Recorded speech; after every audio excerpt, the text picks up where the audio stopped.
नमस्कार, जय हिंद। हमारे चैनल SPKC AIO में आपका पुनः स्वागत है। क्लास 9th NCERT की पहली एक्सरसाइज 1.1 हल करेंगे। तो इस चैप्टर में नंबर सिस्टम, जिसके बारे में हमने पिछली क्लास में बताया है और उसकी लिंक आपको मिल जाएगी। तो यहाँ हम 1.1 प्रश्नावली हल करते हैं। तो इसमें पहला प्रश्न ये दिया हुआ है। इस प्रश्न में पूछा गया है कि शून्य क्या एक परमेय संख्या है और इसे हम P/Q के रूप में लिख सकते हैं, और जहां P और Q पूर्णांक हो यानी इंटीजर हो और Q बराबर नहीं हो शून्य के। तो यहाँ आंसर में हम लिख देंगे इसके कि हाँ, शून्य एक परमेय संख्या है। तो हम जानते हैं कोई भी इंटीजर है, कोई भी पूर्णांक है, वो सभी परमेय संख्या भी होते हैं। क्योंकि जैसे यदि हम यहाँ ये 5 लिखें तो हम इनके डिनोमिनेटर में 1 लिख सकते हैं, यानी 1 से यदि कोई संख्या में हम भाग दें तो उस संख्या में कोई फर्क नहीं पड़ता। तो 5 को हमने P/Q के रूप में भी यहाँ व्यक्त कर दिया, तो 5 एक परमेय संख्या भी होगी। तो इसी तरह से कोई भी संख्या होगी। अब जैसे -2 है तो एक इंटीजर भी है, इसमें यदि हम /1 कर दें तो ये परमेय संख्या बन जाएगी। 0 से इधर प्लस की सभी संख्याएं अनंत तक और इधर माइनस अनंत तक सभी संख्याएं इंटीजर में होती हैं। हमारा शून्य भी इंटीजर में आता है, इसीलिए शून्य एक परमेय संख्या भी होगा। हम 0/1 लिख सकते हैं इसमें। तो 1 का भाग शून्य में देंगे तो शून्य ही मिलेगा। अब शून्य को हम P/Q के रूप में कैसे व्यक्त करेंगे, तो यहाँ देखेंगे P/Q बराबर हम 0/1 लिख सकते हैं। तो P बराबर यहाँ क्या हो जाएगा, तो यहाँ P बराबर 0 हो जाएगा और Q बराबर 1 हो जाएगा। तो यहाँ Q बराबर नहीं होगा 0 के, यानी Q बराबर 1 है तो 0 नहीं है। और जबकि P भी एक इंटीजर है, Q भी एक इंटीजर है, तो P बराबर 0 जो पूर्णांक है और Q बराबर 1 जो पूर्णांक है। तो ये हमारा प्रश्न 1 का हल हो गया। अब हम चलेंगे दूसरे प्रश्न में, जिसमें हमें पूछा गया है 3 और 4 के बीच में हमें 6 परमेय संख्याएं ज्ञात करना है। तो कोई भी दो संख्याओं के बीच यदि हमें परमेय संख्या निकालनी है, यदि कहा जाए 5 निकालनी है, 6 निकालनी है या 3 निकालनी है, 2 निकालनी है, जितना कहा जाए कि इसमें जैसे 6 परमेय संख्या निकालने को बोला गया है, तो हमें 6 से 1 प्लस कर देना 6 में, यानी कि 7। फिर हमें जिन दो संख्याओं के बीच निकालना है उन दो संख्याओं के हर समान होना चाहिए। यदि बटे में दिए हुए हैं P/Q के रूप में संख्याएं दी हैं तो उनका हमें डिनोमिनेटर इक्वल कर लेना चाहिए। यदि संख्या परमेय के रूप में नहीं दी, केवल नेचुरल नंबर के रूप में दी है, तो हमें उनमें जैसे 6 निकालनी है तो 6 + 1 करके दोनों में 7/7 यानी 7/7 का मल्टीप्लाई कर देंगे तो हमें दो संख्याएं प्राप्त हो जाएंगी। फिर उनके हर समान होंगे तो हम अंश यानी कि नॉमिनेटर के अनुसार बीच की संख्याएं ज्ञात कर लेंगे। 3 और 4 के बीच में जैसे एक संख्या यहाँ निकालनी, 2 निकालनी, 3, 4, 5, 6, यानी 3 और 4 के बीच में हमें 6 संख्याएं यहाँ ज्ञात करनी है। तो सबसे पहले हम 3 और +4 इनको हम जोड़ लेंगे, या हम इनको P बराबर नाम दे सकते हैं। 3 + 4 यानी इक्वल होंगे ये 7। अब हमें 3 को ले लेना है, तो 3 × P/P कर देंगे इसमें। तो ये हमें मिलेंगे 3 × 7/7, तो ये हो जाएंगे 21/7। तो जैसे हमने यहाँ 3 में यहाँ p का ये मल्टीप्लाई किया था, इसी प्रकार से हम यहाँ 4 में भी p/p का मल्टीप्लाई कर देंगे, तो 4 × 7/7 मिलेगा हमें। तो ये 4 का 7 में मल्टीप्लाई करेंगे तो यहाँ 28 होगा अपॉन 7 होगा। तो अब हमें ये ध्यान देना है कि यानी 3 बराबर हुए किसके, 21/7 के, यानी इसको यदि भाग देंगे तो 7 का भाग 21 में 3 बार जाएगा, तो 3 बराबर इनके हो जाएंगे। और इसी प्रकार से ये 4 बराबर हो जाएंगे 28/7 के। तो इस चीज़ को हमें ध्यान देना है। अब इसमें देखना है कि जो हर है यानी डिनोमिनेटर है, ये दोनों के सेम हो गए। तो ऊपर वाली संख्या देखेंगे 21 और 28, तो हमें 21 और 28 से ऊपर वाली संख्याएं प्राप्त हुई। तो यानी ये 3 की जगह पे कितने हुए जी, 21/7, और यहाँ 4 की जगह पे कितने हुए जी, 28/7। इनको हम ये बोल सकते हैं। अब यहाँ देखो, जब इनके हर समान हैं तो 21 और 28 के बीच में कितनी संख्याएं मिलेंगी हमें 6 निकालनी है, 6 आसानी से मिल जाएंगी।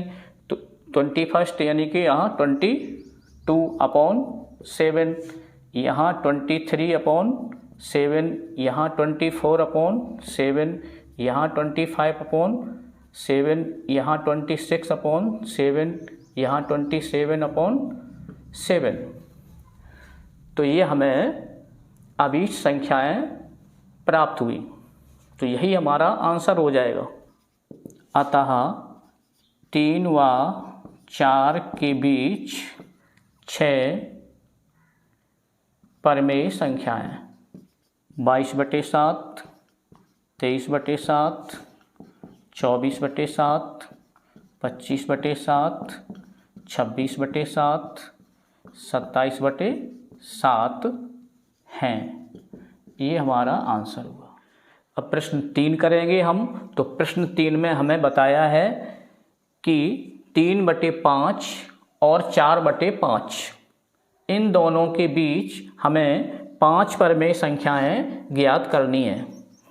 तो अभी जो प्रश्न क्रमांक हमने 2 किया है, तो सेम उसी तरह से ये भी प्रश्न हल होगा। उसमें हमें प्राकृत संख्याएं दी हुई थी 3 और 4, और इसमें हमें परमेय संख्या के रूप में दे दिया गया है कि 3/5 और 4/5।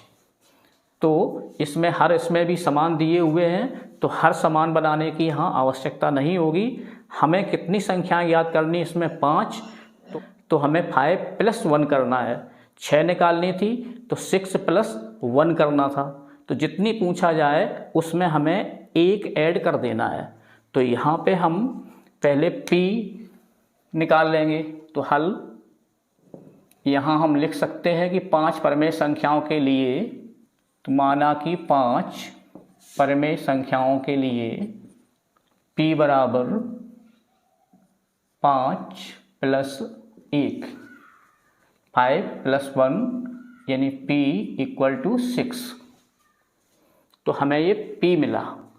अब हमें तो 3/5 को हमें p से मल्टीप्लाई करके संख्या बनाना है।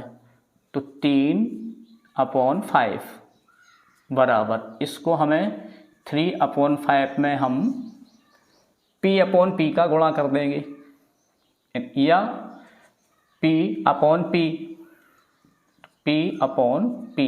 इससे मल्टीप्लाई कर देंगे। तो ये हो जाएंगे, यानी p से p डिवाइड हुआ तो यहाँ 3/5 जो कि तो रहेंगे, यानी कि हमने कुछ भी नहीं किया और किया भी, तो इससे कोई फर्क नहीं पड़ता। तो 3/5 × 6/6, तो ये हमें मिलेंगे 6 का 3 में मल्टीप्लाई करेंगे तो 18 होंगे, और 6 5 = 30। तो ये हमें 3/5 बराबर 18/30 प्राप्त हुए। अब हमें 4/5 को भी इसी प्रकार बनाना है। तो 4/5 यानी कि 4/5 इंटू P/P इक्वल तो 4/5 इंटू P यानी 6/6, इनका मल्टीप्लाई कर देंगे तो 24/30। तो इसमें भी देखें कि ये हर दोनों में ये समान है। तो हम यानी 3/5 18/30 के बराबर हुए। तो 3/5 बराबर किसके? 18/30। तो 18/30 और हमें 5 संख्याएं निकालनी हैं। तो मान लो एक संख्या यहाँ होगी, 2, 3, चौथी संख्या यहाँ, 5वीं संख्या। 4/5 बराबर 24/30। तो ये 24/30। तो 24/30 बराबर यानी कि 4/5 और ये 18/30 बराबर 3/5। ये इसके बराबर है और ये इसके बराबर है। इनको भाग दे देंगे तो सेम यही संख्या होगी प्राप्त हमें। तो अब यहाँ देखेंगे कि ये हर दोनों के समान हैं, तो हम ऊपर से सीधे काउंटिंग शुरू कर देंगे। तो 18 के बाद 19, तो यहाँ होगा 19/30, यहाँ होगा 20/30। इनको हम डिवाइड भी कर सकते हैं। तो ये 2/3 भी इनको लिख सकते हैं हम यहाँ। 0 से यदि 0 काट देंगे, जहाँ भी डिवाइड होता हम डिवाइड करके भी लिख सकते हैं, या हम यथावत लिख दें, क्योंकि हमको 5 संख्याएं पूछी हैं। तो 5 संख्याएं परमेय संख्याएं किसी भी तरह से हम इनको लिख सकते हैं। तो ऐसे 21/30। तो ये 3 से ये भी कट सकती हैं, 7/10 लिख सकते हैं इनको। 22/30 ये 11/15 लिख सकते हैं इनको। इसी तरह से 23/30। तो ये 1, 2, 3, 4, 5 ये 5 संख्याएं में प्राप्त हो गई। तो यहाँ लिख सकते हैं अतः 3/5 व 4/5 के बीच 5 अभीष्ट परिमेय संख्याएं 19/30, 20/30, 21/30, 22/30, 23/30 और 24/30 तो है ही। तो 5 संख्याएं थी, तो 5 है, या हम इनको इस तरह से भी लिख सकते हैं 19/30, 2/3 और इनको 7/10, इनको 11/15 और ये 23/30। तो ये दोनों आंसर हुआ। तो अब हमारे सामने क्वेश्चन 4 है। ये 3 क्वेश्चन दिए हैं जिसके अंतर्गत, और इस प्रश्न में हमें सत्य और असत्य पूछा गया है, और साथ ही जो भी उत्तर है उसका हमें रीजन भी देना यानी कारण भी बताना है। तो पहला प्रश्न है, तो प्रत्येक प्राकृत संख्या पूर्ण संख्या होती है। तो इसमें पहले में हम लिखेंगे, तो प्रत्येक प्राकृत संख्या यानी 1, 2, 3, 4 डॉट डॉट, ये प्राकृत संख्या है। इसको हम n से डिनोट करते हैं। इंटीजर में हमने आपको बताया था पूर्णांक,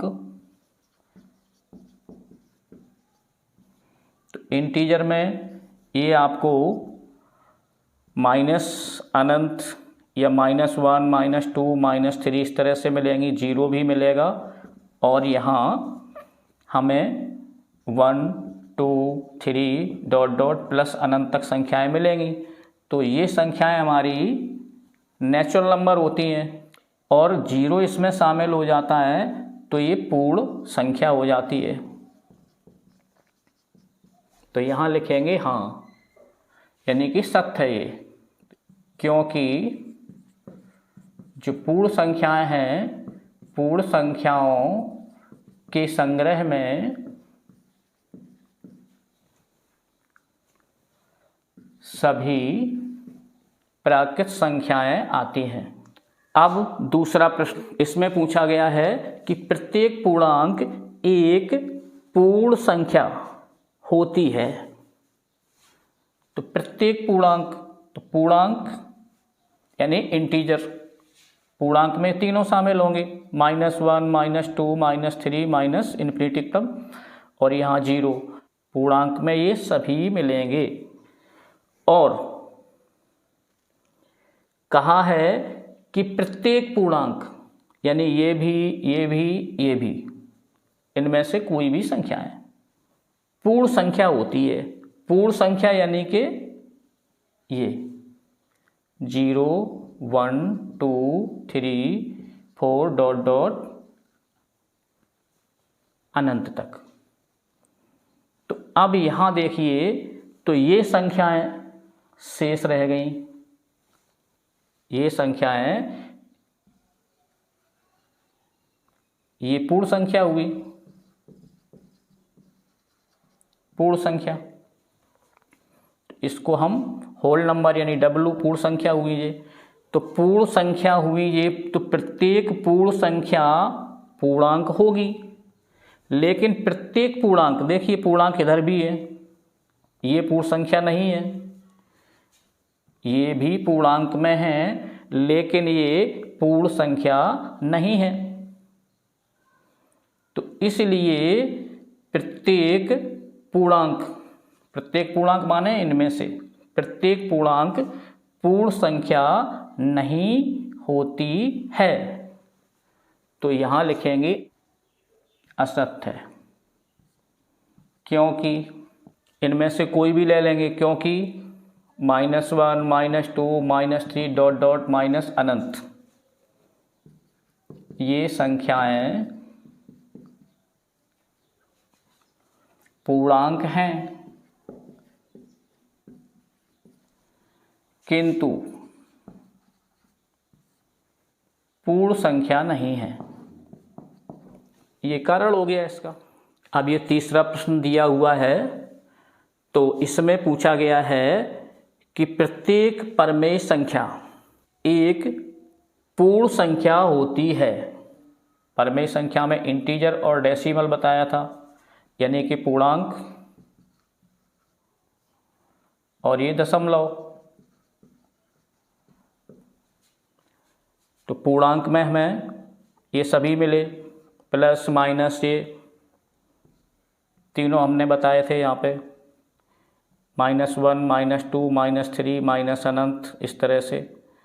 और यहाँ 0 मिला था, और यहाँ 1, 2, 3, 4 डॉट डॉट अनंत तक मिली थी। और ये दशमलव में या फ्रैक्शन के रूप में, तो यहाँ जैसे 2/3 लिख दें यहाँ पे, इस तरह से संख्याएं मिली थी, या 7/5 इस तरह से संख्याएं मिली थी। तो ये दशमलव संख्याएं थी। तो इसमें कहा गया है कि प्रत्येक परमेय संख्या पूर्ण संख्या होती है। पूर्ण संख्या यानी कि इतना, होल नंबर, यानी 0 से और यहाँ तक।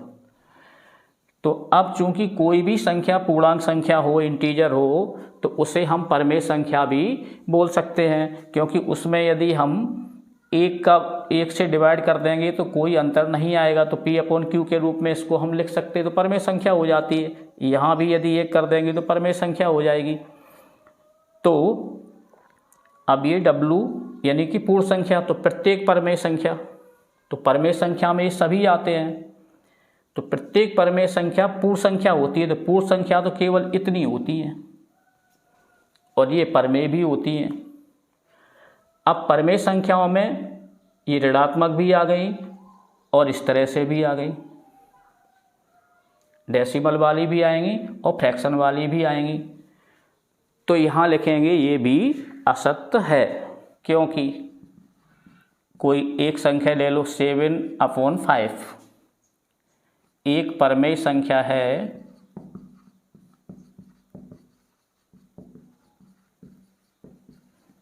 किंतु पूर्ण संख्या नहीं है।